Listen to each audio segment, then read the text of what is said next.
sudah semua pertandingan babak grup di Hajatan Bola Dunia. Menarik semua ya, laga pamungkas kali ini di babak grup. Dan kalau kita lihat laga semalam juga, wow, bener-bener bikin jantung dak-dikduk semuanya. Karena Korea ternyata selain jago bikin drakor yang membuat para wanita berderai air mata, tapi juga jago membuat Luis Suarez menangis ya, karena kemenangan dramatis mereka semalam. Kayaknya Ghana biarpun kalah harus berterima kasih juga sih sama Korea Selatan. Karena kemenangan mereka ini kan mereka jadi berhasil membalas dendam secara tidak langsung ke Luis Suarez dan teman-teman. Tapi selain itu fakta menariknya adalah biarpun Ghana gak lolos, tapi Ghana jadi tim pertama loh dalam sejarah hajatan bola yang gagal cetak gol lewat penalti dengan tim yang sama. Kalian juga pasti masih ingat kan soal kegagalan mereka masuk semifinal di Hajatan Bola Dunia tahun 2010 yang gara-gara eksekusi penalti itu sampai dibawa-bawa tuh fotonya Suarez handsball sama supporternya Ghana karena mungkin masih dendam ya, masih gedek gitu. Taunya gagal lagi, jadi nggak bisa bikin momen yang spesial deh. Tapi kalau kalian mau bikin momen yang spesial tentu saja dengan kopi kapal api spesial mix gula aren. Dengan gula aren asli, aroma dan rasanya jelas lebih enak. Oke, setelah ini kita akan langsung aja oper ke Panji ya biar bahasnya lebih dalam soal laga semalam. Silakan Panji.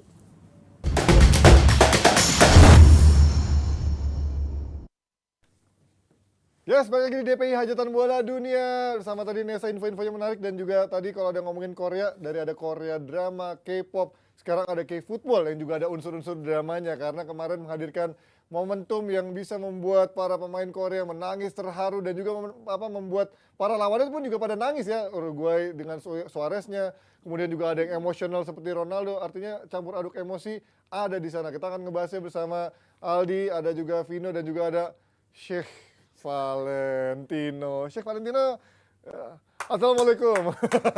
Waalaikumsalam. Gimana? Ini gamis apa ini? Oh santun. Santun sekali. Iya. Oh santun berbeda. Oh bukan Valen nih. Bukan.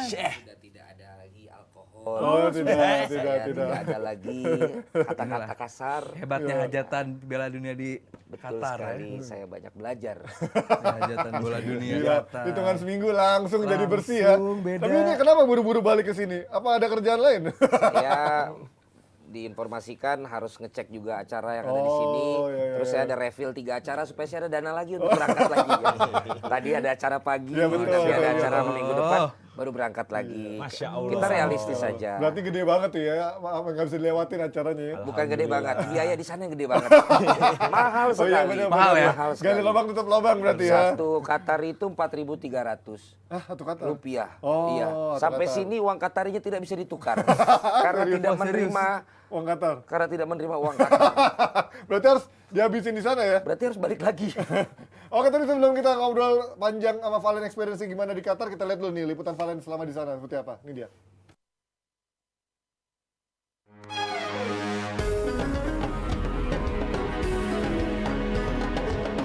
Setelah melewati sepekan menonton Hajatan Bola Dunia 2022 langsung dari venue-nya yaitu di Qatar, kini saatnya saya akan berbagi tentang sisi lain dari hari rayanya penggemar sepak bola sekolong jagat ini. Melaporkan dari apa yang saya pandang, saya simak dan saya pirsa langsung dari tempatnya. Bukan hanya menyadur atau sekedar katanya-katanya. Oke Jebret Tim, gambar yang Anda lihat ini adalah suasana di perkampungan penggemar atau jika disadur ke bahasa Inggris namanya adalah Fans Village. Letaknya ada di Sarab. Oleh karena itu tempat ini disebut dengan Sarab Camp. Sebuah perkampungan yang dibangun di pusat wisata dengan fasilitas jempolan. Namun ironisnya nih letaknya cukup jauh dari arena pertandingan. Di tengah gurun, panas, mahal, yang imbasnya membuat perkampungan supporter ini agak sepi peminat. Sungguh-sungguh ironis.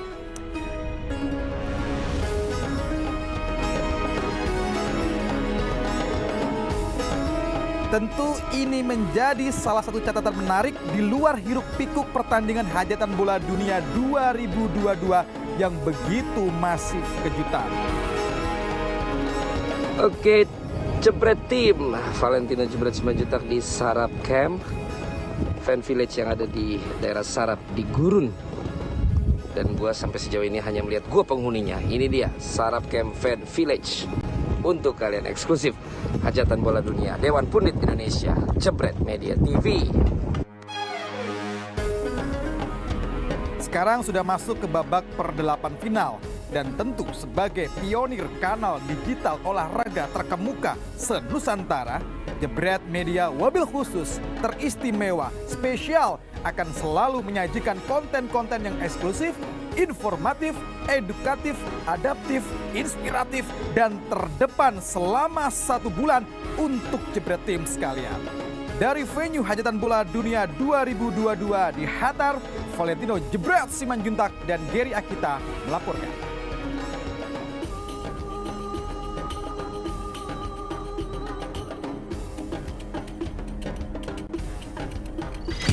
Momen ini dipersembahkan oleh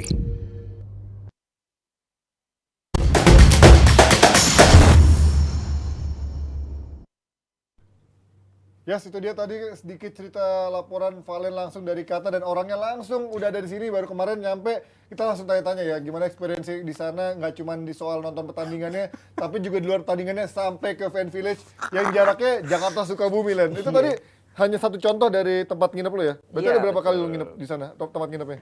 Kalau nginep berarti 4 atau 5 malam. Oke. Ada di 3 lokasi. 3 Karena lokasi. waktu dari Gurun itu gue sudah terlalu jauh dari kota dan harus jemput Gary kan. Oh iya, Nah Gary di nyusul. hari kedua itu ada teman kita yang punya penginapan yang lebih dari cukup. Oh, Nah alhamdulillah, jadi itu alhamdulillah. nggak perlu gue gambarin Oh, iya, karena bisa. nggak unik Oke. gitu di apartemen. Jadi emang itu yang apartemennya jadi mahal-mahal banget Oke. kan. Lalu kemudian gue pindah lagi ke Fan Village yang satu lagi itu di namanya daerah pantai mana lah gitu, gue lupa namanya Ketai apalah gitu. Iya. Ketaifu, ya betul ya Ketaifu. Nanti ada liputannya lagi itu. Tapi Aldi, Vino sama Panji itu ternyata kalau di awal dikatakan memang ini Piala Dunia bisa dibilang gagal lah. Dengan banyaknya isu, kemudian juga dari Eropa tuh penonton nggak banyak yang datang. Kebanyakannya tuh dari Amerika Latin, Amerika Latin yang banyak. Afrika sama India dan kawan-kawan. Oh. Tapi tetap penuh. Tapi ternyata satu memang akhirnya kita tidak melihat atau tidak takut saat gerombolan itu ada di Sok Wakif namanya kalau penonton bola sebelum Sok nonton. pasar. Sok, Tidak ada yang mabok. Oh, nggak Karena ada, kan iya, tidak betul, bisa jual alkohol. Kemudian yang kedua dari satu penginapan kita stay di sana, kita bisa ke 8 stadion itu tanpa perlu pindah penginapan. Iya, enak sih. Karena semuanya jaraknya kalau kita di Indonesia ini kecil. sangat kecil. Dan yang Terjangkau ketiga, banget. ternyata ini yang akan gue buat jadi sebuah apa ya nanti cerita bahwa sepak bola merubah negara. Ternyata dalam waktu 10 sampai 12 tahun ini bukan cuma membangun 8 stadion di Vino, tapi membangun kota. Kota ya jadinya. Jadi 10 tahun yang lalu driver kita orang kakak Alex yang sama dari Papua yang bantu kita selama di sana sama Nyonya. Cerita 10 tahun yang lalu bangunan-bangunan yang kalian lihat liputan-liputan Nggak ada. teman-teman Indosiar, teman-teman yang mana tuh itu belum ada 10 tahun yang lalu. Bener-bener masih gurun. Sekarang ada metro yang bawah tanah ada gara-gara Piala Dunia. Highway. Highway ada gara-gara Piala Dunia. Jalanan jadi 6 jalur gara-gara Piala Dunia. Sampai gedung-gedung yang akhirnya sekarang katanya kesewa juga belum. Tapi yang penting kosong. jadi untuk Piala Dunia. Jadi ini luar biasa banget. Dan yang bikin gua kangen ya itu. Lu sehari bisa dapat 2 pertandingan. Lu pulang jam 12, jam 1 pagi. Bangun lagi, nggak akan bisa terlalu siang karena panas bener kalau di tenda. Lu siap-siap lagi, ke stadion lagi, gitu aja tiap hari tuh seru. Dan bisa pindah-pindah Lu baru stadion. keluar hotel jam berapa kira-kira tuh? Jam 8 dah. Karena kalau enggak, Panas. kalau di tenda itu panas banget. Nggak ada, emang ada AC-nya nggak cukup? Yang Fan Village kedua kedua. nggak pakai AC. Wah. Oh, Fan Village nggak pakai AC? Itu Yang panas kedua nggak pakai banget. AC. Pasangin dong. Jadi semua mau mandi apa tuh Kayak- udah pada ngantri. kayak kosan. Iya, dan khusus Jepang tuh sukanya telanjang kalau mandi. Waduh. Gary suka salah tingkah ngeliat yang Iku-iku dia. Jepang Cowok padahal. telanjang gitu. ya. Langsung ikut. Menarik. Itu berapa ya? Yang berapa juta tuh? Itu Semalam? lebih murah, itu lebih murah. 3 jutaan. 3 jutaan. Jadi ngangenin ternyata. Ngangenin. Jadi Aldi atau Vino masih banyak kesempatan berangkat deh. Bismillah deh ya, bismillah. Amin. Itu kalau lo bilang kemarin siang pada ngumpul ke mall tuh karena Nah, kepanasan. karena saking panasnya ternyata siang-siang teman-teman. Jadi ternyata kan di sana warga lokal Qatari kan, itu yang memang mampu kaya-kaya Iya, ya. iya. Dan warga yang memang dari luar Qatar itu kan banyak yang jadi pekerja. Iya. Dan itu jumlahnya bisa lebih banyak dari penduduk aslinya sendiri. Jadi ternyata kegiatan di siang itu lebih banyak di mall. Ngadem. Nah, kegiatan yang lebih produktif lagi dan nongkrong itu di atas jam 6. Oke. Bisa sampai jam 4 pagi. Wah, ya. Karena mereka memulai kehidupan ininya tuh katanya di atas jam 6. Oh berarti tutup-tutupnya jam berapa tuh toko-toko segala macam? Gue nggak tahu kalau nggak Piala Dunia ya. Tapi selama Piala Dunia pasti buka sampai subuh tuh. Gue pulang dari Sok Wakif tuh jam 1 jam 2 masih ada ramai sekali. dimanapun. Mall-mall juga masih buka berarti sampai masih buka. Stadion paling keren mana? Kalau gue paling unik ya 974. Oh, yang Dari kontainer. kontainer itu ya. Kontainer minimalis tapi juga futuristik, bisa dibongkar. Kayak bercanda lah gitu, tapi ternyata bisa menampung 40 Satu lagi sebelum ribuan. ke Panji. Ini kan banyak pemain yang katanya flu gara-gara AC di dalam. Betul. Beneran dingin.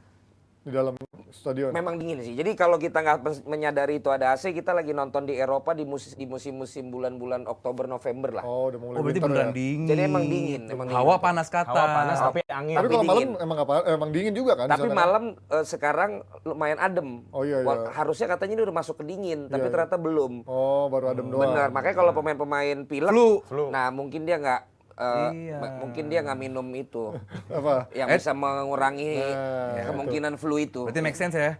Make sense. Daripada Tapi emang dingin kok bener. Oke, Tapi itu bang, Buset. beres dari match 1 ke match berikutnya, ada shuttle dan segala rupanya di... Ada. Makanya tadi gue bilang metro, bus tuh Link mereka semua. buat bener-bener bawah tanah tuh dibuat gara-gara Piala Dunia. Free, enggak? Kalau Free, pakai Hayakart Pakai free. Hayakart free semua. Free. Lu bisa langsung, makanya biasanya kalau waktu awal tuh pertandingan sini lu selesai, lu lengkap ke pertandingan yang sekarang ada, abis itu yang selanjutnya. Iya, iya. Tapi kan yang di akun 433 ada tuh yang mau memecahkan rekor, Iya, iya. nonton semua match. Iya. Karena dia bisa nguber semua. Gila juga. ya. Gitu. Jadi seru. Ji. Seru. Kenapa lu nggak berangkat sih?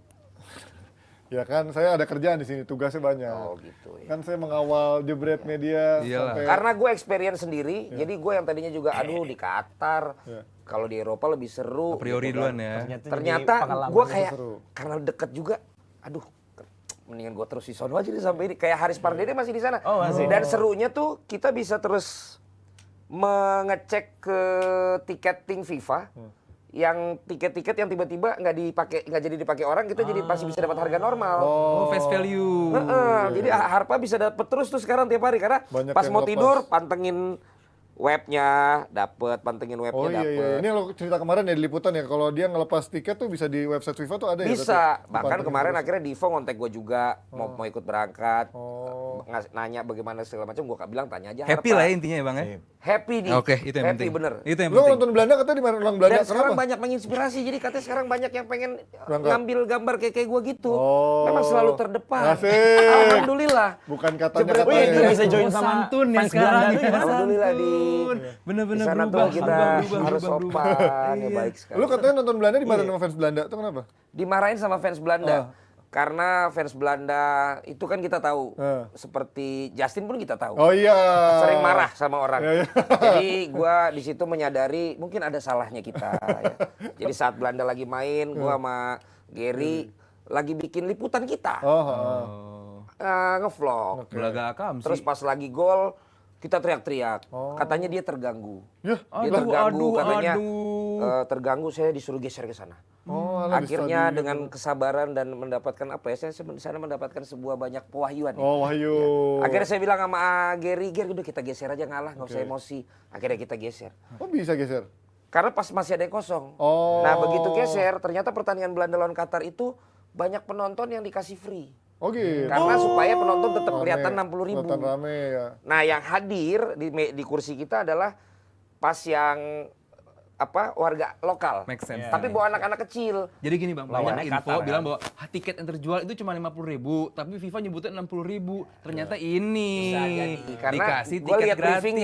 briefingnya ada yang Oh, memang udah iya, sepi. iya, iya. Karena waktu itu kan sudah tidak menentukan. Iya, iya, iya. Briefing dapat tiket, tapi yang dapat bagian gue tuh yang lumayan lumayan berada, tapi warga lokal yang anak-anak kecil, yang pakai lengkap pakaian putih mereka Iya. itu, ya kan? Akhirnya semuanya datang ke situ dan kursi yang gue geser itu akhirnya diisi oleh mereka semua itu. Nah jadi habis itu gue nggak tahu, yang Belanda itu lebih terganggu gue duduk di situ atau yang akhirnya Mereka sih menggantikan itu. dapat gue jamin mereka sih. Jadi gue bilang Kesel. itulah Ger, kita harus sabar jadi orang. Kita harus selalu Bener-bener berubah luar nggak usah biasa. langsung reaksi Ya. kreatif gitu. Karena efek pakai baju ini kali ya. Atau Kalau pas nggak ada baju ini alkohol, berubah atau kali. nggak ada alkohol. Oh iya iya iya. Bersih juga kan Bang ya? Kayak fans Jepang ya. Bebersih juga. Bersih. Iya bener. Ya tapi kalau momen yang tidak terlupakan untuk Valen, kita juga mungkin ini kemarin adalah pertandingan yang tidak terlupakan untuk fans Korea, di mana mereka bisa lolos dari grup yang bisa dibilang tidak diprediksi akan lolos dengan adanya Uruguay, Ghana dan juga Portugal, bahkan mengalahkan Portugal yang notabene adalah mantan juara Eropa juga dan juga katanya favorit di Piala Dunia kali ini. Kemarin lo melihat, terlepas dari pertandingan dulu dan juga Vino, ada suatu insiden di mana lagi-lagi Ronaldo menjadi pusat perhatian terlepas dari adanya euforia dari Qatar. Kelihatannya Ronaldo nggak suka ketika diganti di babak kedua itu. Menurut lo apa yang terjadi dengan Ronaldo dan juga Fernando Santos? Ini kan tapi udah ya gue nggak tahu benar nggak tahu enggak, tapi statementnya udah dibantah bahwa itu adalah sebenarnya dia bilang kalau ke pemain Korea dia kesel disuruh buru-buru untuk keluar untuk buru keluar lapangan, sehingga dia kayak ngedumel dan itu disalahartikan. Itu pembelaannya Ronaldo, terlepas itu bener apa enggak ya gue nggak tahu ya, tapi itu pembelaan Ronaldo di media sih kayak gitu, gara-gara memang ada pemain Korea yang minta dia untuk buru-buru keluar gitu. Tapi kalau dibilang dari Ronaldo diganti, menurut tuh perlu maksudnya kan ketika dia keluar pun dia juga mungkin bisa nyalain pelatihnya. Lah nggak ada gua kalah juga kan gitu. Nggak usah diganti, dimainkan pun sebenarnya buat gue nggak perlu itu Ronaldo di game tersebut. Karena banyak tim di game ketiga ini yang menurunkan lapis keduanya lah gitu. Dan Portugal pun bukan seperti tim-tim lain yang kekurangan, seperti Jerman misalnya kekurangan striker. Ada Gonzalo Ramos, ada nama-nama lain Silva juga. ya? Iya, Fabio Silva juga. Dan artinya nggak kekurangan nama bintang di lini depan. Buat gue kenapa lo harus memainkan Ronaldo, dan terbukti juga saat gak ada Ronaldo permainan lebih fluid, permainan lebih cair. Dan lu kenapa nggak mau mencoba sesuatu untuk hal baru untuk tim lu sendiri gitu. Gue gak ngerti apa Fernando Santos takut sama Ronaldo atau gimana lah. Yang jelas buat gue hal-hal seperti itu makin bikin orang nggak respect sama Ronaldo, dan akhirnya ya terbukti rumornya akhir-akhir ini dikaitkan dengan klub-klub dari Timur Tengah, Saudi, Qatar, Al-Nassr, karena tim-tim Eropa pun udah mulai melek gitu bahwa ini emang bisa bawa iklan, bisa bawa brand. Cuman kalau emang konotasinya negatif, ngapain datang lagi gitu kan? Apalagi kalau performa di atas lapangan, buat gue, ya sekarang gini, lu tim lagi kalah, lu pengen lawan lu cepet-cepet keluar untuk substitution. Ya semua tim seperti itu toh. Nggak cuma di hajatan bola dunia, di sini pun begitu kan, diburu-buru, keluar cepet-cepet. Akhirnya paling tinggal, apaan sih, sabar, gue juga lagi lari ini. Semua tim juga seperti itu. Dan gue paling nggak suka ada suatu orang pemain yang merasa layak mendapatkan perlakuan berbeda dibandingkan pemain-pemain lainnya, Ji. Contohnya Ronaldo ini, dan apalagi dia tetap masih menjadi seorang yang people looking up to gitu. Orang masih melihat dia sebagai orang role model, dan hal-hal seperti ini buat gue nggak layak. Kalau dari sisi pertandingannya, menurut kalian Portugal kalah ini adalah sebuah yang memang pertandingan mereka lepas karena juga ada rotasi pemainnya, nggak semua pemain intinya dimainkan kan? Menurut lo apakah memang ada rotasi kan, terutama pemain-pemain yang di laga sebelumnya udah dapat kartu kuning kayak Ruben Dias, Joao Felix, bahkan Bruno pun baru masuk di babak kedua kan. Ya kalau memang mau rotasi seluruhnya harusnya bisa contoh kayak Brazil juga kan, lu ganti memang Ronaldo diturunin, mungkin bisa babak kedua atau babak pertama. Ada pengaruh memang Fernando Santos mau mengamankan pemainnya buat di 16 besar nanti. Makanya lihat masukin Pepe lah, Antonio Silva gitu. Ya kalau tadi gue Cancelo bek kanan bek kiri, kemarin double Cancelo? Kemarin main kiri ya? Kemarin main kiri, Dalot di kanan. Ya, sekarang main di kiri. Berarti kan kelihatan bahwa Portugal ini emang, kalau gue nggak setuju kalau Portugal dibilang melepas game ini. Artinya Cancelo taruh di kiri, Dalot di kanan. Artinya emang pengen memaksimalkan fungsi flank gitu. Kita lihat bahwa Cancelo di City main di kiri emang tujuannya sebagai inverted fullback. Bahwa dia memanfaatkan kaki kanannya yang kuat untuk membuat skor. Dan Diogo Dalot pun sampai dia bikin assist juga lumayan oke, walaupun di menit-menit akhir Diogo Dalot gagal mengejar seorang Heung-min Son dan sempat dikepung 3 orang Heung-min Son saat proses terjadinya serangan balik, dan saat dia pengen passing dia dikepung sama 5 orang, masih bisa ngolongin backnya Portugal dan bisa memberikan sebuah assist yang luar biasa juga dari posisi blank spotnya back Portugal. Wang Hee-chan masuk ke situ dan memberikan sebuah finishing yang luar biasa. Padahal Wang Hee-chan di Wolverhampton udah hampir setahun nggak bikin gol. Artinya apa? Korea bikin gol. Artinya apa? Korea lebih punya kepercayaan diri buat mainin pemain-pemain yang istilahnya oke, dia nggak punya stats yang bagus, tapi dalam momen seperti ini mungkin dia bisa menjadi pembeda. Ya. Ini yang berbeda dengan Santos dan juga Pinto atau siapa pelatihnya Korea? Paulo Paulo Bento, sorry, Paulo Bento. Itu orang Portugal juga. Padahal itu orang dan Portugal dulu juga. nomor 17 sebelum diambil sama Ronaldo. Nah, Ah. iya. Tapi kalau ngomongin kemarin bagaimana Korsel bisa bereaksi setelah mereka kebobolan lebih dulu dan Ya. juga akhirnya di awal tidak ada Kim Min Jae, Hwang Ya. Hee-chan pun juga nggak main dari awal. Berarti artinya ini kualitas pemain udah nggak lagi menjadi tolak ukur sebuah turnamen kan? Berarti karena ini menemukan dari determinasi mereka, dari semangat juang mereka, dari cara mereka bermain, kreativitasnya seperti apa. Berarti kan ya ini kualitas mereka kan sebenarnya tetap dijauh, bahkan main badminton kalau kata coach kan. Kemarin apa yang menurut lo kemarin Korea bisa menjadi faktor apakah cuma luck doang? Ini gue ngeliat sih kayak kecermatan si Paulo Bento ya, walaupun dia mantau dari tribun. Ini juga nggak cuma Paulo Bento tapi Hajime Moriyasu, gimana dia tahu dan kapan ngeganti pemain yang tepat. Contohnya kayak si Hwang Hee-chan sebagai super sub, atau di Jepang ada Ritsu Doan. Itu dua pemain yang sebenarnya jarang jadi starter gitu, tapi lu masukin di babak kedua, artinya memang Paulo Bento ya kayak Scaloni bilang di press con mau lawan Australia bahwa setiap game tuh gue nggak akan bisa mainin pemain yang sama, dan gue lihat kualitas lawan juga. Artinya memang si Paulo Bento udah memperhitungkan ketika lawan lawan Portugal, dia akan mainin siapa dan tahu kapan pemain ini yang mungkin nanti di akhir bisa diharapkan jadi game killer dimasukin kapan. Menurut gue kecermatan Paulo Bento. Kalau Ritsu Doan kan emang di Jerman juga bagus, Iya, kan? iya. Kalau memasukkan seorang Hwang Hee-chan, seorang striker yang di level klubnya emang dikurang oke, dan berani memasukkan seorang Hwang Hee-chan dan works out, buat gua Paulo Bento layak mendapatkan apresiasi yang setinggi-tingginya ya. Karena nggak banyak pelatih yang bisa percaya sama pemain yang lagi nggak perform gitu. Orang kan biasa membawa pemain itu yang perform aja gitu di lapangan gitu. Tapi dia enggak, dia berani membawa Hwang Hee-chan, dan cara dia menyelesaikan pertandingan juga luar biasa. Dan buat gua Ghana harus berterima kasih sama Ronaldo. Karena Ronaldo somehow menjadi pemain tambahan bagi Korea. Luar biasa, clearance dia luar biasa. Mendapatkan passing dari Vitinha kalau nggak salah, udah depan gawang, di clearance loh, bukan di shoot itu. Dan juga bagaimana assist Ronaldo kepada gol dari Korea, kan asisnya dari Ronaldo juga itu, dari punggung. Artinya Ronaldo menjadi pemain tambahan bagi Korea, dan dan Ghana harus berterima kasih sama Oke, kalau ngomong dari pertandingan lainnya, Ghana Uruguay. Ini kemarin lo melihat kemarin bagaimana? Oh boleh mau ngomong lupa. Korea boleh. Lo melihat kemarin euforia Korea yang bisa meloloskan diri setelah di 2018 dibilang Asia gagal, walaupun mengalahkan Jerman. Lo melihat kemarin apakah ada kemajuan dari tim Asia di ajang internasional Nah, seperti ini? sebelum saya jawab pertanyaan yang tersebut, ini sebenarnya gue udah bilang sebelum pertandingan untuk teman-teman yang nanya megang Korea apa Portugal. Karena teman-teman saya di luar negeri itu pada dapet Inside. di bawah 1 kan. Oh, Gitu kan.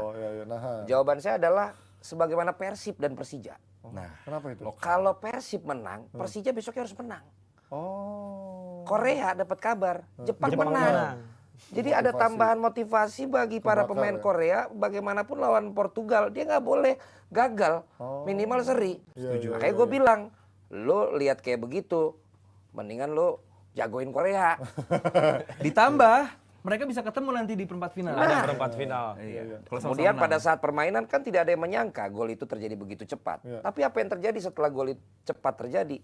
Tidak berkembang tuh Portugal, tidak malah menjadi pesta gol. Yang ada akhirnya Korea dapat momentum, sebelum gol kan udah dapat momen juga, tapi masih belum berhasil. Kemudian dapat momentum yang tidak disangka, justru tim Asia tuh bisa cetak gol dari set piece. Luar biasa. Ya Dan kalaupun dibilang bahwa Korea bermain underperform, emang dia penguasaan bolanya 37% berbanding 63% dari Portugal. Tapi masing-masing sama-sama 13 shot on. Betul. Dari penciptaan peluang Efektifnya sih. di situ kan yang dipentingkan. Korea. Dan gambaran kualitas, kalau kita lihat lagi-lagi Asia buktikan kualitasnya itu apa? Setelah 1-1, menit terakhir gue hitung di menit 80. Ya. Kita gregetan kenapa Korea tetap memainkan ball possession di belakang. Iya, masih pede Bukan megang yang bola. panik untuk langsung ke Long depan, ball, long langsung ball. ke depan, Jadi langsung ke megang depan. bola, ya. Masih mainin bola. 8-6 masih melakukan hal yang sama. Penonton pun udah mulai cheers yang kayak, woi gitu. Udah mulai gemes lah ya. Tapi ternyata itulah momentum menunggu ada momen yang mereka bisa dapat dan akhirnya mereka dapatkan di menit terakhir untuk waktu Son, normal ya. Ya, 90 Ketika lari dan Son berapa kali dia gagal. Iya. Saat melakukan gocekan, saat melakukan tendangan, tidak berhasil. Itulah momentumnya tapi. Ternyata dia dapat momentum berlari, memberikan umpan, diselesaikan dengan sempurna dengan pembahasan Aldi tadi sama Vino. Ini semua menurut gua bukan sengaja, bukan ketidaksengajaan, bukan luck juga kebetulan. ya, bukan luck ya. Jadi kalau pertanyaan lo bilang tadi, itu memang udah kualitasnya. Dan Piala Dunia kali ini, tambahan kenapa gua kangen, ternyata ketat banget setiap gila. grup. Iya. Kejutan di pertandingan terakhir, tidak ada tim yang mau menangkan 3 pertandingan 9 poin dalam nggak ada. satu Nggak ada grup. yang raise point Kemudian perfect. tim unggulan bisa kalahnya bukan seri tapi kalah di pertandingan terakhir. Apapun kata orang ngelepas dan lain sebagainya. Ini membuktikan Piala Dunia kali ini itu bikin deg-degan sampai dengan match yang ketiga. Dan Piala Jepang sama Korea menunjukkan kapasitas mereka. Kalau kita dulu bahas Qatar lagi, yang sama best. Iya, orang Perancis nggak ada di sana. Ya artinya Qatar dan lain-lain masih tertinggal tetap akhirnya sama tertinggal. Jepang dan Korea dalam hal Asia di dalam pentas dunia. Di Dan luar sekarang itu juga Bang, yang selain yang nggak lolos pun Saudi Betul. tampil perform oke luar biasa. menang dan harusnya nggak kalah lawan Polandia. Iran, Tunisia, Afrika. Afrika ya, sama lah sebangsa. Aku sebangsa dan setanah air jadinya. Tapi Tim-tim gue underdog setuju ya. kualitas kita, kualitas Bentar, tunggu Asia dulu. itu meningkat. Ya. Meningkat. Dan itu striker yang lawan Evan Dimas kan.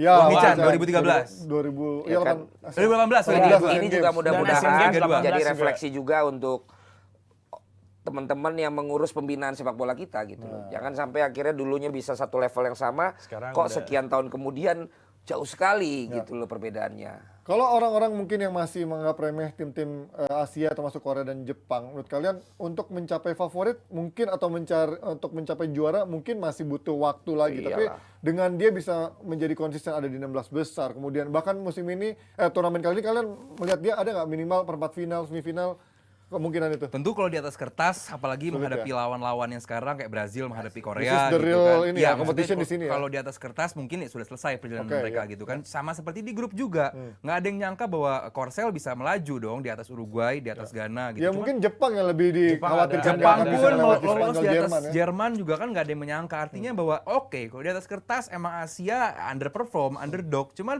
di atas lapangan karena kayak Jepang aja, 7 dari 11 line up mereka bermain di Eropa, di Jerman. Artinya bahwa kualitas nggak jauh-jauh beda seperti yang Panji bilang tadi.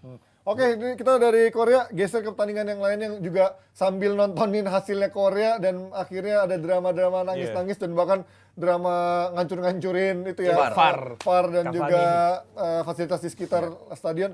Lo melihat kemarin Ghana bermain menghadapi Uruguay, sebenarnya Ghana kan dia juga punya dendam dan bahkan dia Oh, iya, segitu iya. segitu happy-nya ketika Yes. akhirnya Uruguay nggak Setuju, lolos kan. Tapi setuju. dia justru nggak bisa bermain semaksimal itu menghadapi Uruguay.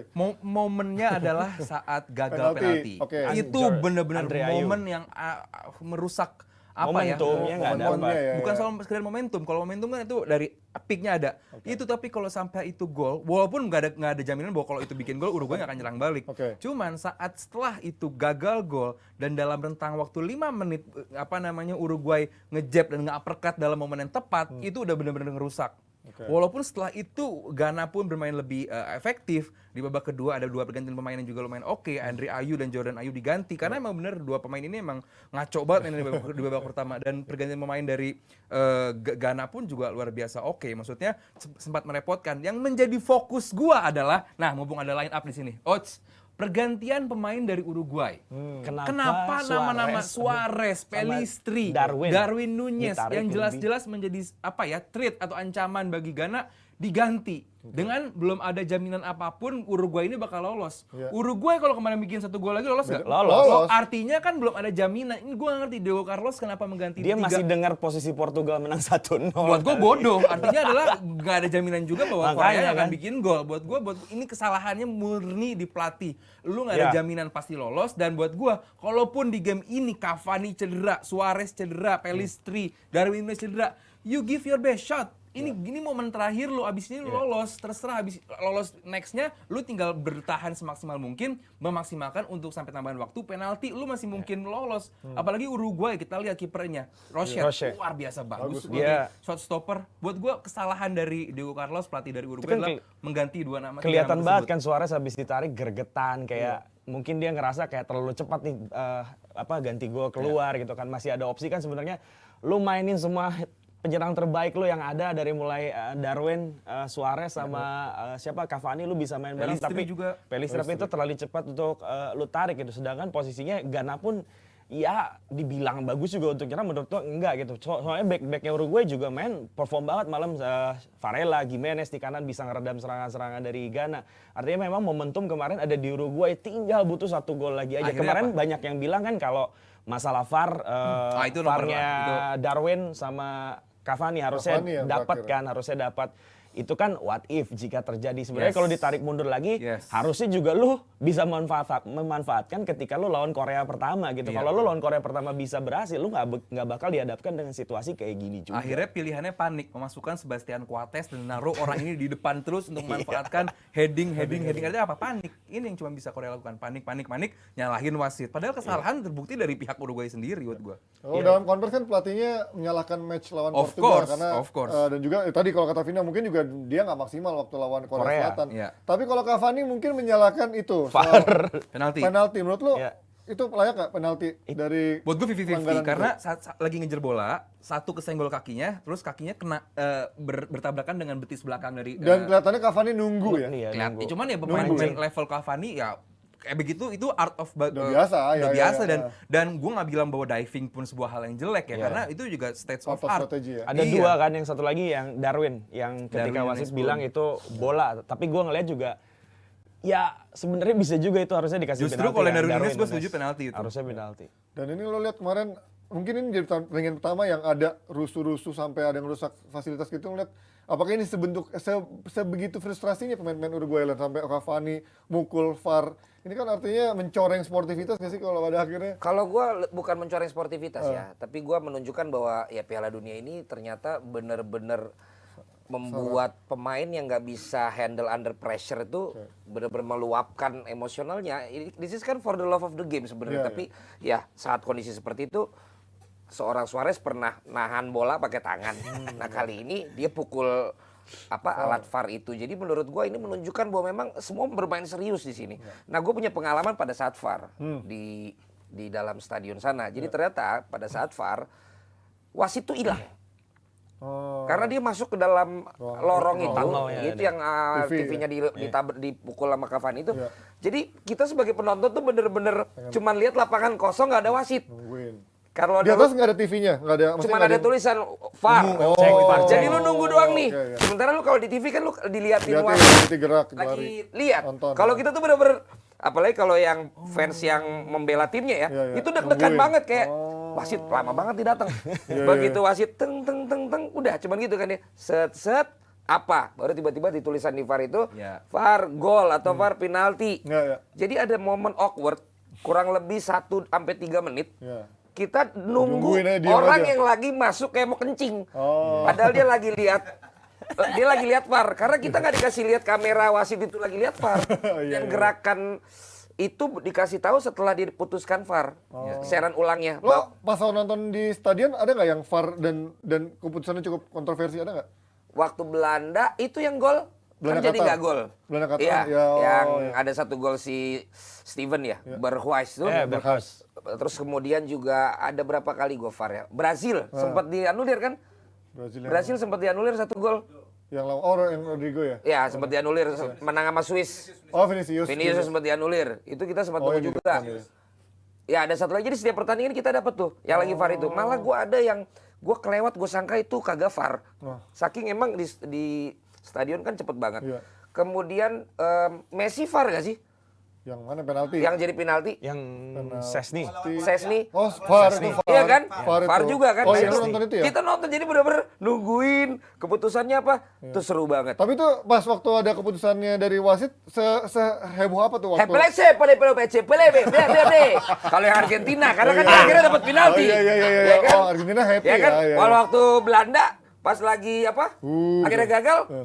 Alhamdulillah, karena sebelum gua orang Arab semua. Oh, iya, Jadi sama beda-beda Qatar, versinya. Qatar. Oh, lawannya Ya. tuan rumah. Ya. Lawannya tuan Pas rumah. Brasil dia kelek lagi ya kan. Nah, jadi seru lah. Dan waktu Messi itu, waktu gagal penalti di Vino, itu begitu dia gagal penalti itu nggak penonton buat apa? Apa? Nyanyi malah Messi. Oh iya, yang lu cerita Messi. itu ya. Malah memberikan support bukan yang Nyul-nyulin. Goblok, Sya. Iya. Gagal lo gitu. bukan gitu, malah Messi.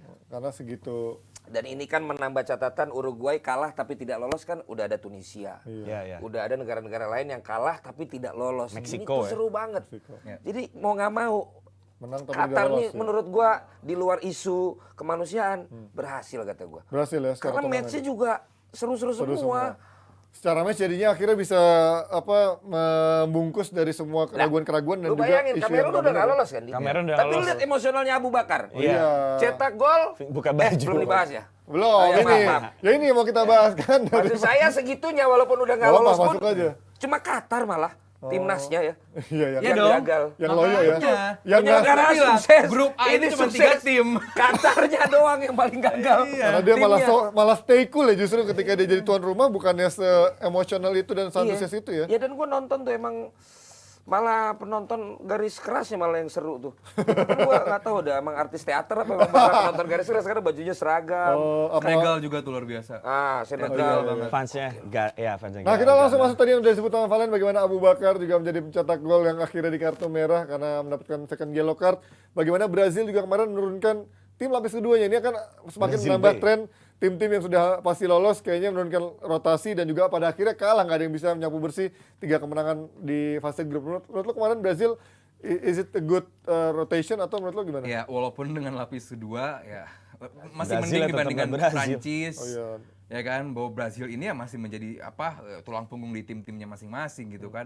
Gabriel Jesus dengan juga Martinelli, Oh, terus udah juga tuir-tuir Fred ya. di MU, Fabinho di Liverpool, lini belakangnya walaupun ya Henderson minus Alex Telles ternyata. sama Dani Alves aja ya yang buat gue emang nggak layak masuk timnas Brazil. Cuman di luar itu Brazil emang bermainnya kohesinya nggak ada dan ini adalah faktanya bahwa ini adalah pertama kalinya Brazil kalah oleh tim Afrika di World Cup Final.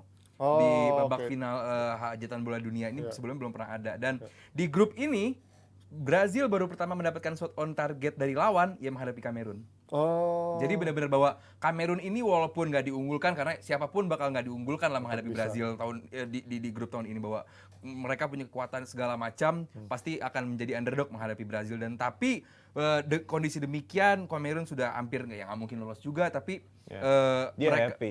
mereka bermain luar biasa bermain nggak ada beban bermain juga nothing tulus dan tim yang bermain dengan nothing tulus hanya bisa melahirkan permainan tanpa beban dan seperti inilah Kamerun walaupun dapat kartu kuning kedua red card whatever kita menang menghadapi Ya. tim dengan Kayak raihan Arab menang sama ini kali ya. Argentina. Argentina. Iya sama Sorry, Vin, kalau melihat bagaimana Brazil di turnamen ini kelihatannya ini bukan Brazil yang seperti kita lihat bagaimana mereka bermain atraktif, sangat subur, sangat open dalam penyerangan mereka gitu. Tapi sekarang mereka lebih solid, lebih bermain sabar, lebih kuat dalam bertahan. Terbukti tadi Aldi bilang shots on targetnya baru pertama dari tim sekelas Kamerun kan. Artinya Brazil yang sekarang lebih bermain pragmatis menurut lo atau gimana? Gue lihat kan karena memang kan kalau waktu 2000 walaupun ngebandinginnya jauh ya, cuman kalau lu mau lihat Brazil atraktif itu kan Brazil 2002 kan, di mana memang porsinya masih banyak pemain yang main di liga lokalan. Kalau salah waktu itu 60% kalau salah skuad Brazil tuh pemainnya ya di liga Brazil gitu kan. walaupun Memang unggulannya juga nggak main di Brazil. unggulannya nggak main Brazil, tapi kan memang backupnya pemain. materi pemainnya waktu itu porsinya banyak. Sekarang kan lu lihat pemain banyak yang udah dibesarkan sama Eropa, Asing. main di Liga Eropa, lu dapat apa ya? Ya walaupun dia akademi di Brazil tapi ya udah mainnya Eropa banget yang memang science banget ya sih kurang lebih kayak si siapa Ederson aja. Mungkin dia bisa tahu ball playing goalkeeper itu waktu dia main di Benfica gitu kan. Akhirnya emang gue ngeliatnya kayak memang setelah banyak pemain Brazil yang keluar dari Brazil waktu usianya belum 20 atau 21 tahun ini ngaruh banget sama tim Brazil yang sekarang ini. Karena mereka kan kalau zaman dulu Ronaldinho aja baru keluar Gremio ketika umurnya 20 tahunan lebih ya. Dan itu dan anak-anak yang sekarang ini kan udah keluar Brazil dari usia 18-17 itu menurut gua ini yang bikin pengaruh juga sih ke ke kualitasnya Brazil sekarang. Tapi impact-nya kan juga Gapsus cedera dan Neymar juga masih belum tahu tuh menghitung hari kapan dia bisa main. Ini kehilangan besar nggak dengan dua pemain ini? Gabriel Jesus buat gue nggak begitu kehilangan, yang penting kan Richarlison-nya. Utamanya cedera Charlison. Ya, Richarlison-nya buat gue, karena yang dari awal gue bilang bahwa Richarlison ini bakal menjadi pemain penting di Seleção tahun ini, dan terbukti juga walaupun emang belum bikin gol sebanyak pemain-pemain kayak siapa Mbappe atau teman buat gue Richarlison bakal menjadi backbone di tim ini, apalagi dia juga seorang nomor 9, dia punya speed, dia punya ketenangan dalam finishing. Di luar itu juga balik lagi tadi ke gaya permainan, buat gue di luar materi pemain yang emang udah Jogo Bonito-nya juga udah lumayan hilang, ditambah emang Cice ini kan bukan pelatih yang demen bermain cepat. Betul. Di luar itu pun buat gue so far di fase grup paling enak dilihat Brazil. Oh, Buat gue pribadi paling enak dilihat mainnya, paling enak buat maksudnya perpindahan, rotasi pemain juga, link up antar pemain. Buat gue paling enak Brazil, dan buat gue nggak aneh kalau Brazil bakal bisa melaju jauh di hajatan ini, apalagi dia di atas kertas hanya akan menghadapi Korea. Yang Korea kan hanya punya daya juang yang luar biasa tinggi, secara teknik, secara kualitas tentu di bawah Brazil. Tapi buat gue menghadapi Kamerun kemarin dengan tim lapis 2, ya buat gue sayang gitu. Sayang. Karena Banyak banget peluang itu. banyak banget peluangnya. efektivitasnya yang kurang ya. Iya. Yang jadi evaluasi Brazil adalah efektivitas mereka kan di Efektivitas. turnamen fase grup ini kan. Bertahan. Tapi di satu sisi ya gue muji juga Cice dulu berani mainin orang kayak Pedro yang cuma main di Flamengo, yang mungkin scorer Flamengo. Iya, top scorer Flamengo yang mungkin hanya nunggu momen kayak kemarin lawan Kamerun aja dia bisa main gitu. Gitu kan artinya memang dia ngasih sebisa mungkin lu kasih kesempatan ke pemain yang lu bawa semuanya, termasuk Dani Alves Itu juga. yang harus dilakukan oleh Fernando Santos di Portugal. Nah. Dan ditambah lagi Ji, apa evaluasinya? Bagus pertanyaan lu tadi. Buat gua secara gue lihat kemarin, evaluasi paling utama adalah bagaimana Brazil menghadapi bola atas. Oh, oke. Brazil backnya hanya lihat bola. Antisipasinya. Bola. Berapa kali? Ada 2 peluang Kamerun kemarin. Satu ke atas, satu gol. Di mana segitu Choupo-Moting nggak main sama sekali kayaknya Choupo-Moting. Moting main dari awal. Main kok. Dari awal Vincent Aboubakar dong. Main kok dia main. Ada main. Orang main. dia tos banget Oh ya, itu sama Dani berarti, Alves. peluang pertama dari Choupo-Moting, kedua si itu, dan Moting di belakang Abu Bakar. iya jadi nomor 10. Buat gua antisipasi bola atas buat gua bakal menjadi masalah bagi Marquinhos dan juga Thiago Silva. Lo kemarin sempat nonton Brazil kan? Nonton. Brazil lawan apa? Swiss. Swiss ya. Itu gimana? Lo lihat bagaimana Brazil yang sekarang dengan Brazil yang dulu lo pernah lihat di eranya Joga Bonito dan juga atraktifnya? Kehilangan Neymar yang sangat mempengaruhi permainan. Kalau ngelihat pemain-pemain kemarin kan yang bisa lumayan cair, Casemiro sama Vinicius Junior. Oke. Sementara yang lain kemarin gue lihat agak-agak membosankan, tapi nggak tahu kalau lihat di TV ya. Tapi ketika lihat langsung itu Bukan Brazil yang dulu ya, pamer skill dan juga taktis. tapi kalau dibandingkan dengan 4 tahun yang lalu, memang Brasil kesulitan menghadapi Swiss. Iya. Dan Swiss juga termasuk seperti yang Korea tadi, ketika dia ketinggalan 1 gol dia bukan yang langsung attack dan akhirnya malah bisa beresiko ke gawang mereka gitu, tapi mereka lebih bersabar untuk dapat momentum yang pas. Urgensi momentum ini kan 2 kata yang sedang lagi banyak sekali digunakan. Viral. Urgensi itu. Jadi momentum yang pas untuk melakukan serangan yang jangan sampai cuman karena lo panik dan pengen cepet nyerang, tapi cari momentum. Nah kemarin Brazil sempat kesulitan kan, sampai menit-menit ujung baru akhirnya dia dapat gol. Casemiro ya. Yang lawan Swiss ya? Iya kan, Iya. gitu. Jadi ternyata masih nggak mudah bagi Brazil untuk ketemu lawan yang permainannya dalam dan bertahan gitu. Dan punya physical game bagus, changernya kan? kemarin yang ada menurut gua ketika gua langsung lihat Rodrigo. cuman Vinicius, Vinicius, ya. yang bisa setiap dia bawa tuh baru penonton tuh rame karena dia kan lari cepet, gocek bagus.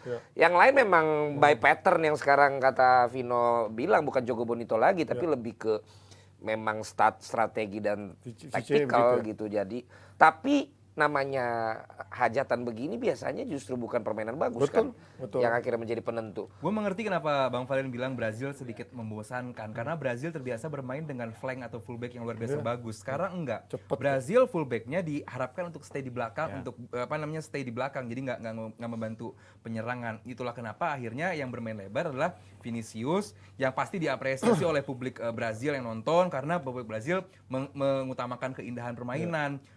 Skill individu luar biasa, dan Vinicius punya itu, dan jadi Vinicius pun nggak nampak di support oleh baik Teles ataupun Alexandro di belakangnya yang menjadi fullback, karena emang selama 90 menit itu diharapkan fullback ini stay di belakang, karena nama-nama tersebut Danilo, Marquinhos, Alex Teles, Alexandro diajak lari sama pemain lawan bakal ketinggalan. That's why dia diharapkan untuk bermain bertahan. Dan Dani Alves sekarang kayaknya udah Dan bisa diajak apalagi lagi. Dani Alves. Udah 39 tahun. Tapi paling tidak ketika lu memainkan tim lapis 2, ternyata lu masih di bawah sama lawan lu yang lu anggap harusnya nggak menang, tapi dia tim pertama. Oh iya. Tunisia, Prancis, di luar isu Semua begitu di ya. luar isu sekutu ya. Mereka kan sebenarnya emang satu ally itu kan sebenarnya gitu. Pernah dijajah juga Tunisia. Betul, walaupun akhirnya juga nggak lulus. Nggak lulus. Kok jadi lulus? Ya. Jadi ternyata tim lapis 2 menghadapi tim lapis 1 yang katanya Kualitasnya kalau di dia bawah ya. main ini ternyata nggak bisa menang. Betul. Berarti Kalau kan Prancis tim lapis 2-nya bapuk makanya banget. berarti kan udah semepet itu sebenarnya quality dari tim-tim yang memang bertanding sekarang di Piala Dunia. Jadi wajar kalau Italia itu nggak Oh lolos. iya, karena emang tahun ini juga Italia jadi karena penonton doang ya. nggak ada satu tim yang Iya kan? outstanding banget Iya, juga, iya. nggak ada. Betul. Mungkin hajatan sebelum-sebelumnya, wah Argentina nih, wah Brazil, Jerman, ya, Jerman nih. 2014. Oh ini rata semua. Brazil punya line up kedua yang lumayan bagus aja. Oke, kita geser dari masih di grup ini juga, tapi kita ngomongin bagaimana Serbia dan Swiss kemarin. Akhirnya Serbia kembali mainkan striker, bisa dibilang striker fenomenal. Ini mungkin dia menyajarkan dirinya sebagai selevel dengan Erling Haaland, tapi di timnas ternyata cuma jadi cadangan. Baru kemarin main jadi starter. Emang dia sendiri yang bilang. Ngomong dia. Self-claim. Saya bilang, Self-proclaim. saya sejajar sama dia. Kalau ngomong Vlahovic, kemarin akhirnya jadi starter, nyetak gol. Ini artinya kenapa Vlahovic baru ada di sini dengan adanya siapa? Mitrovic. Satu lagi siapa? Luka Jovic. Ya. Lu melihat apakah ada masalah dengan Vlahovic di sistemnya Serbia kemarin? Sebelum beberapa match sebelumnya kan pelatihnya si Stojic kan bilang emang ada masalah fitness si Vlahovic yang memang belum bisa pulih. Belum bayar iuran, apa fitness masalah. Biasanya setahun tuh kredit card kan udah Maksudnya fitness Kebugaran, issue. Kebugaran. Keseringan kena diteror fitness soalnya ya. Sering diteleponin fitness soalnya. Terus Iya ada masalah illness kan si Vlahovic. Dusan Vlahovic. Tapi sebenarnya kan Vlahovic sama Mitrovic main bareng itu di 2 Nations League mereka terakhir Udah lawan itu udah pernah. Udah pernah ya. di playoff pun. Di playoff pun udah pernah Kualifikasi gitu pun. kan. Nah, ada yang beranggapan bahwa pelatih Serbia ini masuk turnamen ini cenderung nggak terlalu pragmatis. Dia nggak mau coba-coba mainin mungkin ini dua striker dengan tipe yang sama gitu Betul, ya kan. nomor 9. Ini jadul banget ya, tim yang mainin 2 striker dengan nomor 9 ini kan yang jadul. sama gitu. Dan akhirnya dia dihadapkan dengan satu situasi dia harus milih apakah gue mau mainin Vlahovic atau Mitrovic. Ya Mitrovic ini kan abang-abangannya di Serbia kan. Ya.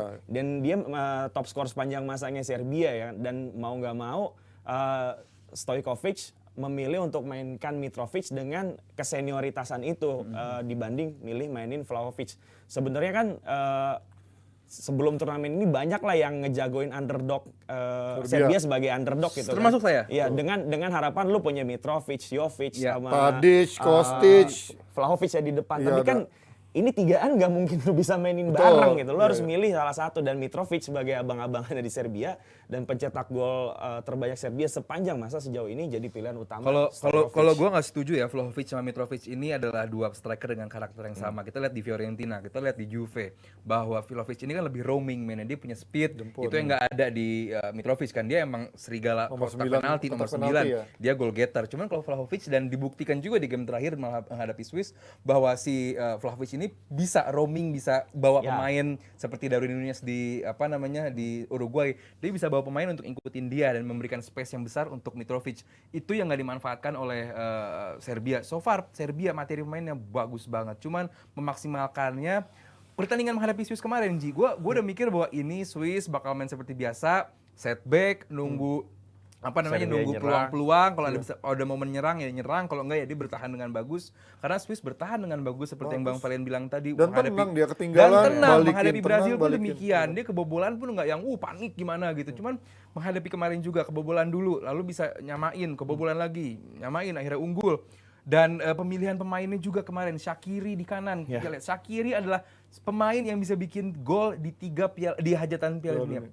Bersama Messi dan bersama Ronaldo. Artinya dia pemain bagus, cuman nggak mendapatkan cahaya atau mendapatkan spotlight yang tinggi. Padahal luar biasa ini pemain. Spesialis turnamen sudah dia. Spesialis turnamen. Dan spesialis lawan Serbia. Oh iya. Ya maksudnya selalu ada kisah lah Shaqiri sama Oh iya betul. Xhaka. Sama Granit Xhaka juga. Dia tidak mendapat nur Nur itu Cahaya. Habibie. Aldi bilang cahaya kan, dia tidak mendapat nur Bener. itu.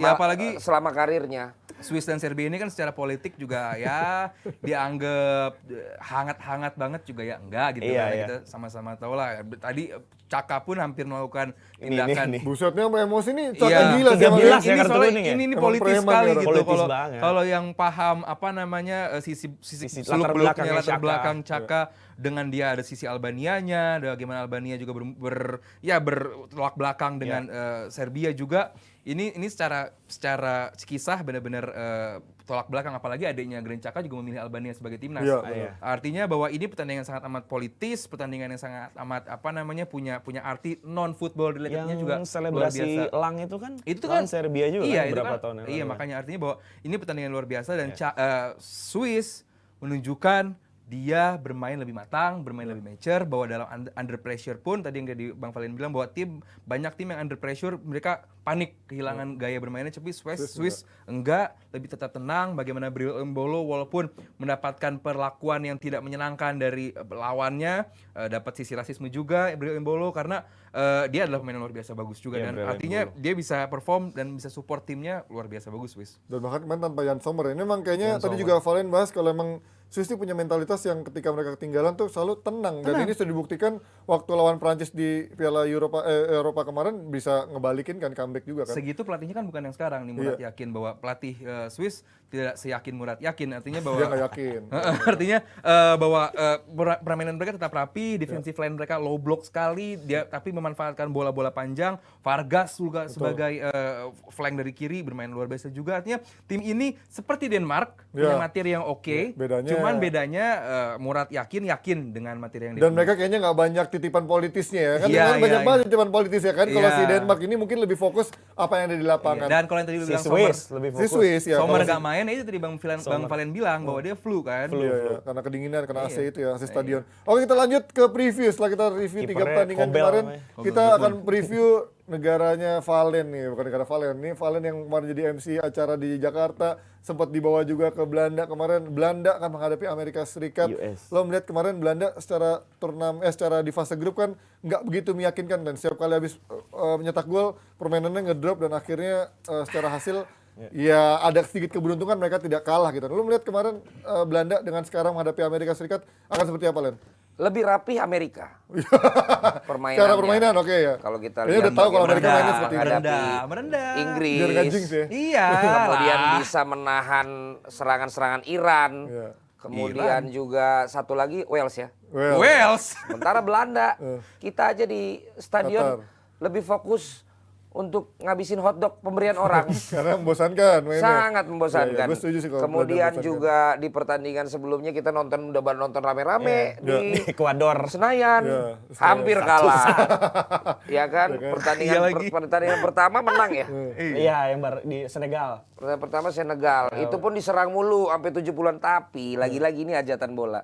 Mudah-mudahan dengan kejelekan mainnya itu malah akhirnya ngeselin lawan. Pragmatis, tetap ada hokinya Ketika ya. ada momentum Ya momentum. yang tidak perlu urgent, Nah, urgency. tapi bisa menjadi gol. Tapi kalau dia ngeremehin Amerika, ini menurut gua bahaya karena tidak sebagus itu Belanda selama bermain di hajatan bola kali ini. Kemarin Memphis Depay ngadepin Qatar aja, Iya. masa kayak begitu gitu loh. Diharapkan Dumfries. kan dia bisa, Dumfries ya ampun, Qatar. Serang terus sama Akram Afif. Nah makanya itu kan Frenkie de momentum Jong. di mana Best mungkin bisa besar kepala ya saat menghadapi Belanda. Qatar ya, karena Nah Qatar. kalau masih kayak gitu mainnya, ya tentu Amerika lebih bagus. Tapi ada yang bilang juga, Belanda kalau lawannya segitu jadi kemampuannya. Kalau lawannya lebih bagus, Reaktif naik ya, lagi kemampuannya. reaktif ya. Tapi kita nggak tahu. menyesuaikan level lawannya. Nah yang jelas nanti bola itu tetap Belanda diunggulkan. Oh, berapa? Untuk bisa lebih Oh, daripada ini tuh lagi bahas Amerika. itu, Berapa? diunggulkan tuh. Seperempat. Gue baru Satu. ngeh. Oh saya nggak ngerti Oh, kalau nggak masalah ngerti ya, seperempat. nggak Tapi ngerti, yang ya. jelas Belanda harus menang minimal 1 gol. Oh, itu. Kalau Ya, misalnya ya. Ya ngerti dong berarti kalau misalnya gitu namanya. seri, Amerika yang akan menang. ngerti Jadi dong. kan dia kan dapat wahyu. Ya, Akhirnya jadi bisa tahu kemungkinan gitu. perpanjangan waktu Seringan ngomong sama Laib begini nih, Laib logonya hajatan. Iya.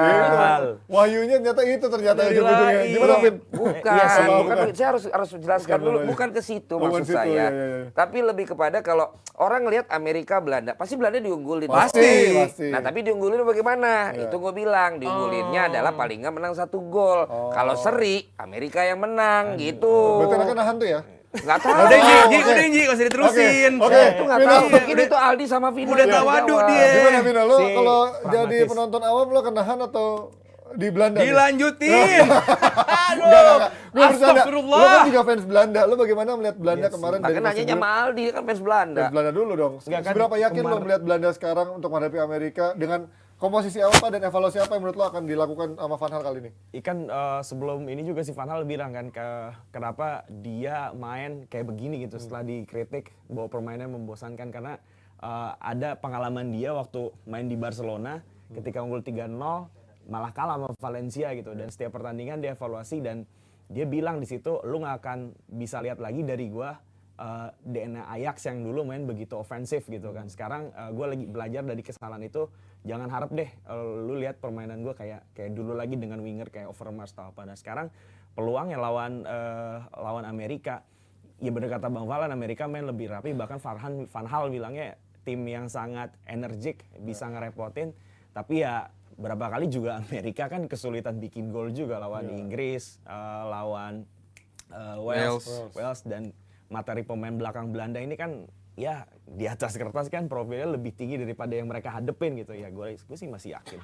Tapi kalau lihat dari mainnya kan sementara kayak Van Gaal masih bingung nih di lini depan, masih diutak-atik, Vincent Janssen masuk, kemudian sempat ada Weghorst juga, Gakpo dan juga Depay yang ada juga Bergwijn. Siapa yang menurut lo komposisi terbaik dari Amerika? Gue sih Kemarin Abra lagi. maunya Gakpo Gakpo. Ini dua ini akan menjadi komposisi terbaik di depan. Gakpo Depay Di belakangnya Klaassen berarti ya yang ngedukung mereka. Gue pernah bilang sama Aldi ya, kenapa nggak coba mainin siapa nih De Roon sama Cup Miners. Cup Miners barengan. Itu gue pengen lihat banget. De Jongnya di mana? Hah? De Jongnya di mana? Di belakang mereka. De Jong bisa dikorbanin gak usah main. Kita Biar marahin dia Abrar berhaus. lagi. Itu nggak Abrar, kapan Belanda main kayak begini? Harus ada nomor 10, Abrar. Di belakangnya Depay sama Nggak ada di Gakpo antara itu. Depay sama Gakpo, nggak ada. Itu. Klaassen itu di depannya Frenkie de Jong. Itu yang gue bilang bahwa tadi bahwa harusnya Frenkie de Jong ini sebagus apa sih di grup? Iya, Tau iya, nggak iya. yang mentereng banget performanya, bahwa kalau emang lu membutuhkan kreativitas dari seorang de Jong, udah berapa asis sih dia di grup gitu kan? Cobalah lu dengan De Roon dengan Cup Miners toh mereka udah biasa main juga di Atalanta gitu kan. Kalau secara kebutuhan tim menurut lu ya ini yang terbaik ya silakan. Cuman menghadapi Qatar pun ini bukan tim terbaik juga. Lu mesti mendingan Ekuador atau Senegal menghadapi Qatar dibandingkan Belanda menghadapi Qatar. Bahwa Dumfries sering banget posisinya ditembus sama Akram Afif. Levelan Akram Afif loh. Lu masukin Villarreal aja nggak masuk itu orang gitu kan. Artinya Afif bahwa Safi baru gue tahu tuh. artinya secara tim ini buat gua kalau secara materi pemain menghadapi Amerika buat gua nggak ada permasalahan. Amerika seperti Korea, seperti Jepang, dia punya energi, dia punya pemain muda, dia punya kepercayaan diri. Ya Sam Vickers gitu, dia juga bermain di UK dan dia bermain luar biasa juga. Cuman levelnya kan masih di bawah Nathan Ake lah, back terburuknya Belanda di center back. Sekarang kan paling buruk levelnya kan ya Nathan Ake, sering bikin kepleset dan lain-lain. Cuman buat gua kalau tadi Bang Valen bilang bahwa Belanda inilah tim yang paling boring dan lain-lain, ya ini Van Gaal. Kapan Van Gaal bermain menyenangkan untuk dilihat? Tapi dia deliver. Buat gua gak bisa secepat ini kita write off Belanda. Ya, benar. Ya, karena Belanda ini punya materi yang luar biasa bagus dan Van Gaal tahu dan dia udah 3 kali kan megang Belanda juga bahwa artinya ini bukan hal baru dan gak usah berharap Belanda bermain indah, atraktif, menyenangkan. Yang penting menang. Kalau lu berharap Belanda bermain atraktif seperti eranya tahun 74 waktu final menghadapi Jerman Barat, lu udah kejauhan. Jermannya masih Jerman Barat. Jermannya masih Jerman Barat, tembok Berlinnya masih ada gitu. Ini udah kejauhan. Belanda yang sekarang nggak atraktif. Ya, Justru Lihat Belanda yang sekarang nggak 2010. mengikuti filosofi Johan Cruyff ya. Kayaknya anti total malah football. tim-tim lain yang Seperti mengikuti Jogo ya. Bonito Brazil Iya. sudah mati, total football pun sudah mati. Tapi lihat sebentar, tapi lihat 2010 final. Artinya apa? 14 semifinal. 2014 semifinal artinya apa? Lu nggak perlu mengutamakan yang penting main indah, berani ngelawan, berani inisiatif menyerang. Itu nomor sekian. Banyak kok di grup yang bermain lebih menyerang, bermain lebih atraktif, tapi ya nggak lolos, ya kan? Yang penting adalah Belanda ini dengan materi yang ada, paham bahwa lu punya materi yang bagus banget, maksimalkan. Gue ngelihatnya Van Gaal nggak tahu bahwa Frenkie de Jong ini jago banget, Gakpo ini jago banget. Karena kans untuk mereka mendapatkan bola ini sangat amat sedikit. Yep. Dan bagaimana menghadapi Qatar, kita lihat yang terakhir aja, yang nggak usah jauh-jauh ya. Saat menghadapi Qatar, Belanda tengahnya buat gue kalah banget. Padahal secara materi ini bagus banget, ada Frenkie de Jong.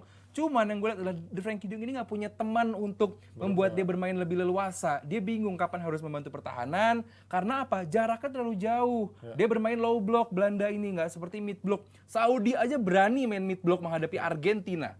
Artinya apa? Kalau lu udah minder duluan dengan materi pemain lu, ini berbahaya. Sementara Amerika Serikat sangat amat high defensive line, sangat amat ngepres, nggak kenal capek. Kita lihat waktu menghadapi menghadapi Inggris. Ini bakal jadi perdebatan, apakah Inggrisnya yang bermain jelek atau justru Amerikanya yang bermain bagus. Buat gua, both dua-duanya juga. Mason Mount sebagai nomor 10 bapuk banget, layak diganti. Tapi di satu sisi juga Amerika emang dia nggak punya goal getter yang mewah. Timothy Weah doang sekarang harapan mereka, itu pun kan belum terbukti banget. Cuman kalau Belanda malam ini nggak bisa menunjukkan performa yang lebih sedikit meningkat, gue khawatir sama Belanda. Prediksi kalau tadi Valen bilang 1 gol. Kalau menurut lo berapa nih prediksi? Iya, nggak banyak juga, selisih 1 gol sama menurut Selisih gua. 1 gol juga. Iya. Lo? Amerika. Belanda dong. Belanda kan defense Belanda. Lo? Belanda 4-0. Belanda 4-0. Luar Amin ya biasa. Allah. Ini kali ini. Belanda 4-0. Kenapa di lu begitu yakin? Harus, karena Belanda tahu bahwa dia miss di hajatan bola terakhir, tapi dia bisa sukses di Nations League. Bahwa ya oke, Nations League dengan hajatan bola tahun ini berbeda turnamennya, cuman bahwa ya ini harus bahwa mereka sebagai negara sepak bola juga, mereka punya hutang atas diri sendiri bahwa kita berhutang atas publik fans sepak bola kita di Belanda dengan apa namanya Eredivisie yang luar biasa, pengembangan sepak bola yang luar biasa. Karena Belanda ini gini, buat gua selama gua nonton bola di Eropa, salah satu yang terbaik itu adalah fans dari Belanda. Karena mereka ini luar biasa, dan buat gua Belanda nggak cuma mikir untuk sampai 16 besar doang. Mereka bakal mati-matian untuk lolos. Berarti 4-0 ya? Gue sangat amat yakin Belanda lolos. Ya kita lihat nanti kalau misalkan ternyata ada yang kalah pasti rame lagi. Tadi ya. ini 2 fansnya Belanda cuma 1 gol 1 unggulnya. gol. Enggak, kalau Valen kan minimal 1 gol karena ada itu Gua kan. perpanjangan waktu. Ada perpanjangan waktu. Aduh, minder.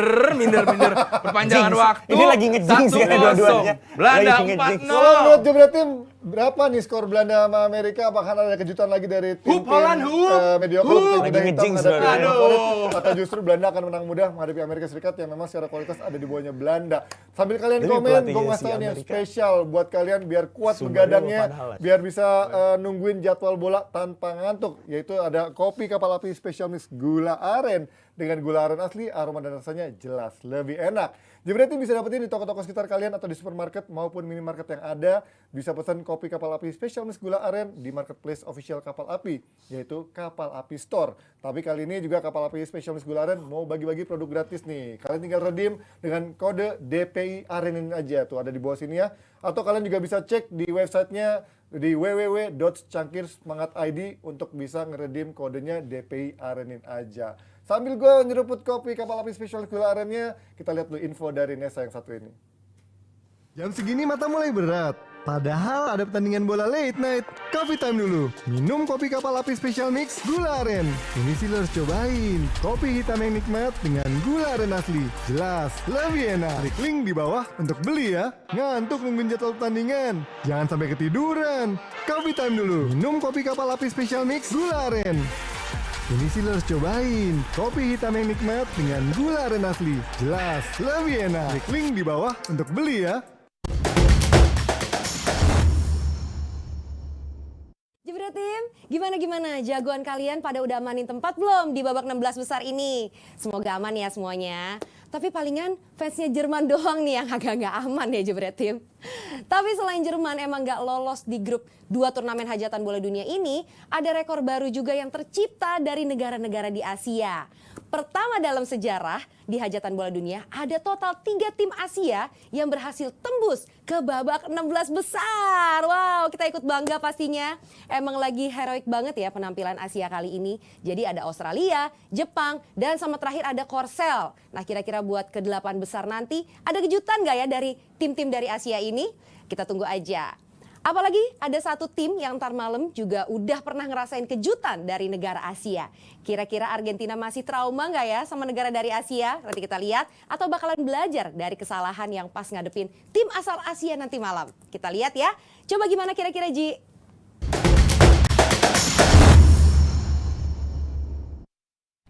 Yes, itu dia kejutan yang selalu dinanti karena di turnamen hajatan bola dunia ini kejutan-kejutan sudah terjadi dari awal bahkan sampai kemarin selalu ada kejutan. Bagaimana dengan sekarang di fase the real ujian sesungguhnya, the real tournament, the real competition, Argentina menghadapi Australia, wakil Asia. Kita tahu bagaimana tadi yang disebutkan oleh Nesa, Argentina bisa dikejutkan oleh tim asal Asia di awal pertandingan walaupun mereka bisa bounce back dan juga kembali lolos ke fase 16 besar. Sekarang menghadapi Australia yang juga menjadi kejutan. Lo melihat akan seperti apa di Argentina? Di Vino deh yang jarang ngomong nih. Baju lo Itu Argentina tuh kayak Argentina, Vin, lo melihat bagaimana Argentina dengan dia belajar dari 3 pertandingan yang ada menghadapi Australia, apa ini nggak ada lagi namanya kesalahan elementer, kesalahan dasar menghadapi Australia? Si Scaloni kan kemarin bilang bahwa setelah kalah dari Arab ya, gue nggak tahu kalau menang lawan di Arab, dia pengen, dia tuh mau di setiap pertandingan tuh bermain dengan sistem yang sama tapi tidak dengan pemain yang sama. Jadi artinya dia akan lihat siapa yang akan dia lawan. Nah, lawan Australia nanti ya paling nggak cuman Messi doang lah atau beberapa pemain yang memang beberapa pemain yang sama ketika dia pakai lawan Polandia gitu Langsung kan. ngeblank kan dilihatin sama Gamis Argentina langsung ngeblank. Ya pokoknya si lawan Australia nanti Iya, terus Vin. lawan Australia nanti Scaloni bilang dia nggak akan mainin pemain yang 100% sama dengan ketika lawan Polandia. Apalagi Di Maria juga posisinya kan sangat diragukan juga untuk bisa main lawan Australia ini. Yang menarik adalah dari Australia bahwa gue sih melihat bahwa tim ini akan maksa main untuk sampai paling nggak masih masuk babak penalti ya. Karena gue ngobrol sama Marcos Flores. Marcos Flores itu kan bekas pemain Persib Bandung dan dia waktu itu pelatihnya Graham Arnold di Central Coast Mariners gitu kan. Bahwa pelatih Graham Arnold ini adalah watak ya 11-12 sama Diego Simeone dan dia mau main negatif football, pragmatis. Dia cuma mau ngandelin ini kata Marcos Flores, dia cuma mau ngandelin bagaimana dari winger main cepat, habis itu ya udah dia main defense gitu. Dan pelatih ini cukup keras juga kata si Flores karena dia juga ya sempat cerita bahwa dia juga sempat dikerasin juga sama Arnold, sempat dicekek gara-gara ada satu kejadian dia nggak bikin gol. Jadi memang kelihatan karakter pelatih ini kata dia sangat emosional seperti Diego Simeone. Artinya yang gue lihat Argentina pasti bakal diajak sama Australia untuk seenggaknya lu ngabisin sampai 120 menit deh. Karena harapannya Australia ya? gitu. Karena kan Australia juga masuk Piala Dunia punya kenangan indah waktu adu penalti lawan Peru itu kan yang dia ganti kiper kayak tim kalau Belanda, tiba-tiba kipernya jadi penyelamat buat Aussie. Gimana sebagai orang yang nonton Argentina langsung di sana dengan pakai gamis Argentina, melihat ini bolanya seperti apa dari wahyunya? Argentina harus menang lebih dari 1 gol. Oh sama balik Belanda ya lagi berarti kan. ya. Karena ketika bicara Argentina Australia, Argentina pasti diunggulkan. Pasti, tapi untuk pasti. lu sebagai orang Argentina bisa menang harus lebih dari 1 gol. 1 gol. Kalau tadi kan Belanda paling nggak 1 gol. Harus 2 Kalau gol. ini harus lebih dari 1 Lebih gol. dari 1 gol. Dan itu cukup sulit kalau di babak pertama Australia berhasil memaksa Argentina tanpa gol. Tapi ketika Argentina sudah bisa mencetak gol di Ini babak akan lebih pertama, mudah sih. menurut gua akan jauh lebih lancar untuk Argentina. Tapi seperti Swiss juga menghadapi Brasil, semakin lama lu mencetak gol Argentina dalam hal ini, maka akan semakin semangat gaya permainan si Australia ini. Siapa yang kemarin menjagokan Australia bisa menang lawan Denmark? Tidak ada. Yang ada adalah kayak tadi, selisih berapa gol. Ya. Ternyata gua menjagokan Australia. Oh, Dan ternyata dapat bisa iya. Ya, Dan ya, ternyata oke, bisa makanya beli tiket. Oh. Makanya Kepuasan kan, dapat Dapat kepuasan ya, nikmatnya makanya. itu Ya. di ketika lo sudah Paham mengharapkan gua. sesuatu, lo kemudian mencoba untuk Betul. melakukan dan lo dapat itu kan. kebanggaan, Alhamdulillah semuanya bisa Disclaimer, kita takutnya orang salah senang. ngira. Iya, jangan dong. Jangan ya. Sulit bagi Argentina, tapi sebagai pencinta sepak bola ya, gue berharap Argentina lah yang lolos. Walaupun kalau pencinta sepak bola awam pasti pengen ada kejutan lagi ya. Menurut gue tapi nggak 120 menit.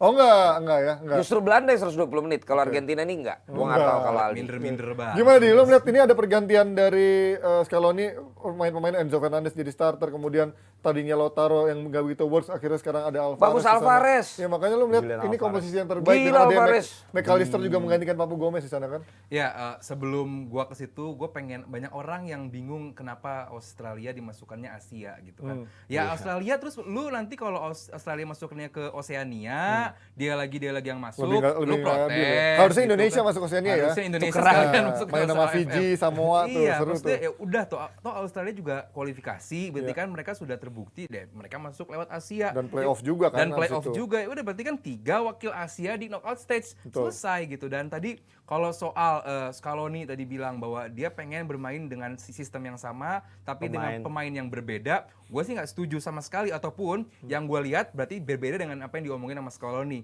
bahwa dengan 3 pertandingan terakhir Argentina di babak grup, tiga-tiganya nggak cuma formasinya doang yang ganti, tapi permainannya, sistemnya juga ganti. Bukan cuma permainan yang ganti, pemain yang ganti, semuanya ganti. Bahwa ini loh, kalau di fase grup itu ya ini momen lo buat otak-atik formasi, otak-atik strategi, dan terbukti bahwa Montiel dan juga Tagliafico ini masih underperform. Ya, back sayapnya ya. Back Back sayap sayapnya. dia masih nyari yang terbaik kan. Even Akuna pun back kirinya yang pakai nomor 8, which is gua aneh banget. Itu kayaknya gelandang dipaksa buat Iya, kiri. itu pun masih underperform. Akhirnya apa? Seperti Brazil, Argentina pun tidak memaksimalkan peran fullback untuk maju ke atas. Padahal kalau Argentina berani aja bermain ke atas, menciptakan space dan juga menekan lawan untuk panik di belakang, pemain-pemain seperti McAllister, pemain-pemain seperti tadi Panji bilang, Enzo Fernandez, dan ditambah ada Julian Alvarez. Ini pemain-pemain yang punya punya skill dan juga punya kepercayaan diri yang bisa loh ngerusak. Apalagi Enzo, kita lihat bahwa dia bagusnya, dia cakapnya nggak cuma soal passing, nggak cuma soal shooting, dia carry bola pun bagus. Box to box juga box to box, artinya secara materi pemain ini bagus. Jangan sampai lu dipaksa bermain low block untuk cepat-cepat crossing seperti menghadapi Saudi. Akhirnya apa? Offside lagi, karena Argentina lewat Di Maria, lewat Lautaro Martinez dipaksa untuk crossing cepat.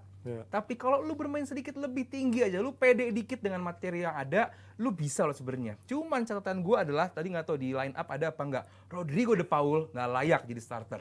Siapa kira-kira dia yang layak menurut lo? Enzo sama Tapi- kita lihat. tapi Enzo sama siapa nih sebentar? Ini kan si Enzo. McAllister. Tapi De Dan, Paul dibawa press conference tapi kayaknya pasti bakal main dia. Iya, gue yakin sih kalau De Ya, Paul tuh Rodrigo kayaknya emang Paul ini jadi kayaknya tulang. ada sesuatu sama Scaloni deh, gue nggak tahu. Dia jadi apa, kayak cuman- backbone-nya buat Scaloni sih Iya, kayaknya. buat gue cuman dalam 3 pertandingan terakhir ya belum bisa didebat atau apa ya, cuman buat gue underperform banget. Dan buat gue back kiri bukan Tagliafico, nanti malam balik lagi Akuna.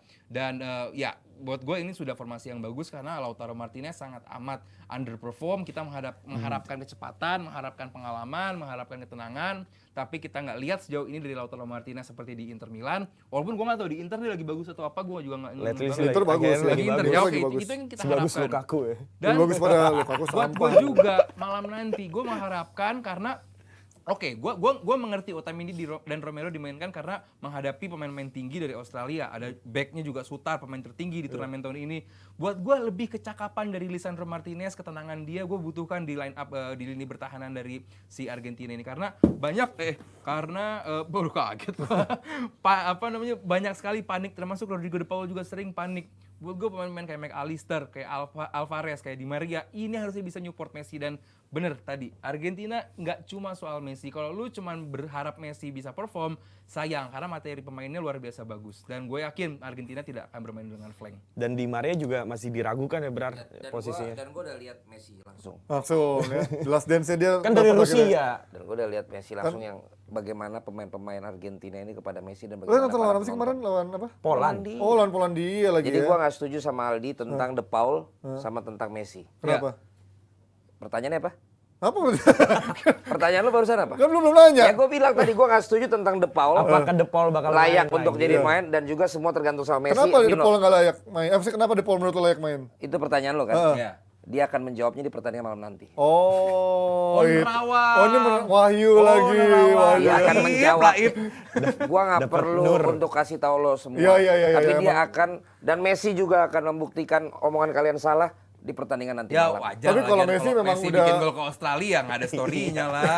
Biasa dong. Ya kalau tadi Valen mengharapkan Argentina yang menang karena kalau fans sepak bola pasti mengharapkan Belanda Argentina yang Tapi menang. tar dulu. Tapi kan ketemu Belanda nanti kan. Tapi lu setuju sama gua apa sama mereka berdua? Yang Val mana? De Paul sama Messi. Setuju Sama siapa? sama lo.